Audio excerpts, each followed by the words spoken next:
Welcome to omni academy. आज हम अपना नया चैप्टर स्टार्ट कर रहे हैं और चैप्टर का नाम है एंजाइम्स। चैप्टर नंबर 7 है आपकी किताब का। और स्टार्ट करते हैं। सबसे पहले किताब में लिखा हुआ है एंजाइम के बारे में कि एंजाइम होता क्या है। एंजाइम आर प्रोटीन्स, मतलब एंजाइम प्रोटीन्स होते हैं which speed up biochemical reactions that would otherwise occur at a very slow speed। इनका काम क्या है? बायोकेमिकल रिएक्शन को स्पीड अप करना। हमारी बॉडी के अंदर बहुत सारे रिएक्शंस हो रहे होते हैं। हमने देखा था कि हमारे माइटोकॉन्ड्रिया में एंजाइम है जो कि डिफरेंट रिएक्शंस करवा रहे थे। कोई बना रहा था, हमारे पास फैट बना रहा था, कोई कोई डिटॉक्सिफिकेशन में किसी का रोल था। तो वो सारे क्या थे? वो बायोकेमिकल रिएक्शंस थे। तो हमारी बॉडी के अंदर हर सेल के अंदर बायोकेमिकल रिएक्शंस हो रहे होते हैं और उस रिएक्शन को कौन करवाता है? एंजाइम। और एंजाइम का क्या काम है उस रिएक्शन में? कि वो उन रिएक्शन की होने की स्पीड को बढ़ा देता है, जिस वजह से वो रिएक्शन बहुत जल्दी हो जाते हैं। अगर एंजाइम ना होता तो वो रिएक्शन बहुत स्लो होते और उनका मुकम्मल होना इम्पॉसिबल हो जाता।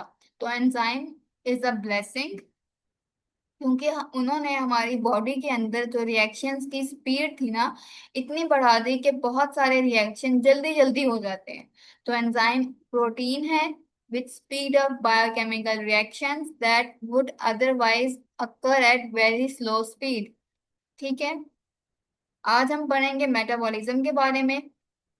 मेटाबॉलिज्म डेफिनेशन जो है और टाइप्स, ये लॉन्ग क्वेश्चन भी आ सकता है और शॉर्ट क्वेश्चन भी आ सकता है। तो मेटाबॉलिज्म क्या होता है? Metabolism is the sum of all chemical reaction that occur within an organism to sustain life. Metabolism वो सारे केमिकल रिएक्शन जो हमारी बॉडी के अंदर हो रहे हैं, उनके कॉम्बिनेशन को हम मेटाबॉलिज्म कहते हैं। और ये सारे रिएक्शन जो हैं हमें जिंदा रखे हुए हैं। अगर ये रिएक्शंस ना हो, कोई एक भी मिसिंग हो जाए तो इंसान का जिंदा रहना मुश्किल हो जाता है। जिस तरह अगर हमारा हार्ट काम करना छोड़ दे तो पूरी बॉडी हमारी डेड हो जाएगी। इसी तरह अगर ब्रेन काम करना छोड़ दे सिर्फ, तब भी हमारी बॉडी डेड हो जाएगी। इसी तरह वो ये कह रहा है कि मेटाबॉलिज्म सारे केमिकल रिएक्शन जो हमारी बॉडी के अंदर हो रहे हैं उनका सम है, जिसकी वजह से हम जिंदा हैं, जो जिंदगी को बरकरार रखने में मदद कर रहे हैं। ठीक है। तो ये डेफिनेशन शॉर्ट क्वेश्चन में आ सकती है। अब वो कह रहा है कि मेटाबॉलिज्म दो तरह के होते हैं, इसकी दो टाइप्स होती हैं। एक होता है कैटाबॉलिज्म, दूसरा होता है एनाबॉलिज्म। ठीक है। कैटाबॉलिज्म क्या होता है? कैटा मतलब ब्रेक करना। ठीक है। तो कैटाबॉलिज्म ऐसा रिएक्शन होगा जिसके अंदर कोई बड़ी चीज जो है वो टूट रही होगी छोटी चीजों के अंदर। जैसे कि catabolism involves the break down of complex molecules into simpler one. कोई बड़ा मॉलिक्यूल था, उसको हमने छोटे और सिंपल से मॉलिक्यूल्स में ब्रेक कर दिया। इस रिएक्शन के दौरान एनर्जी रिलीज हुई। ठीक है। कैटाबॉलिज्म की दो खसूसियात हैं। एक तो ये कॉम्प्लेक्स मॉलिक्यूल को छोटे मॉलिक्यूल में कन्वर्ट करता है। सिंपल मतलब कॉम्प्लेक्स मॉलिक्यूल को उसने सिंपल सा मॉलिक्यूल बना दिया। एक छोटा मॉलिक्यूल जो होता है वो सिंपल मॉलिक्यूल होता है, एक बड़ा मॉलिक्यूल एक कॉम्प्लेक्स मॉलिक्यूल होता है, क्योंकि वो बहुत सारी चीजों से बना होता है। एक सिंपल मॉलिक्यूल, छोटा मॉलिक्यूल सिर्फ चंद चीजों से बना होता है, इसलिए वो सिंपल होता है। ठीक है। तो कैटाबॉलिज्म के रिएक्शन की दो खसूसियात हैं। एक तो ये कॉम्प्लेक्स मॉलिक्यूल को तोड़ता है सिंपलर मॉलिक्यूल्स के अंदर। ठीक है। दूसरा ये है कि इस रिएक्शन के दौरान ना एनर्जी रिलीज होती है। ठीक है। मिसाल के तौर पे एग्जांपल भी दी हुई है, सेलुलर रेस्पिरेशन। ठीक है। सेलुलर रेस्पिरेशन कौन करता है? माइटोकॉन्ड्रिया। ठीक है। इन विच फूड यानी कि ग्लूकोज, यानी खाना जो हमने खाया है उसके अंदर ग्लूकोज तो है ही है। हमारी हर चीज के अंदर जो हम खाते हैं ना उसके अंदर ग्लूकोज तो प्रेजेंट होता ही है। तो food molecule is broken into carbon dioxide and water to get energy. तो सेलुलर रेस्पिरेशन जो हमने खाना खाया था ना, तो सेलुलर रेस्पिरेशन जो माइटोकॉन्ड्रिया के अंदर हो रही होती है उसका क्या काम होता है कि वो फूड जो हमारा था ना ग्लूकोज की फॉर्म में, उसको ग्लूकोज को वो तोड़ता है और इतना तोड़ता है, इतना तोड़ता है कि वो सिर्फ कार्बन डाइऑक्साइड और वाटर बचता है। एज प्रोडक्ट, कि उसने उसके अंदर से हर चीज निकाल ली और सिर्फ कार्बन डाइऑक्साइड और वाटर बना, और जो हर चीज निकाली थी वो एनर्जी बन गई हमारे पास। ठीक है, ये हमारे पास जो है कैटाबॉलिज्म की डेफिनेशन थी और उसके एग्जाम्पल थी।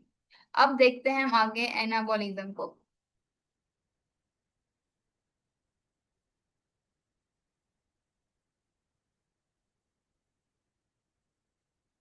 बल्कि एक और एग्जाम्पल दी हुई है हमारे पास कैटाबॉलिज्म की, लाइपोलिसिस।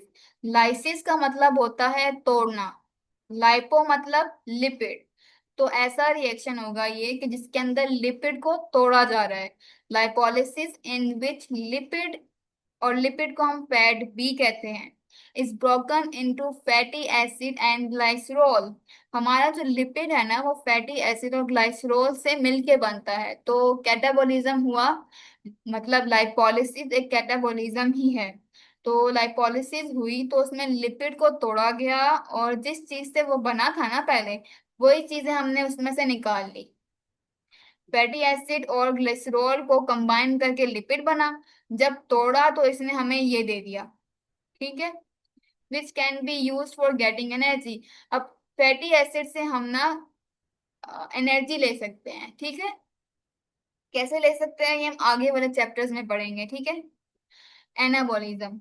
एनाबॉलिज्म इन्वॉल्व, पहले एनाबॉलिज्म की बात कर लेते हैं। एना मतलब कि कोई चीज बनाना।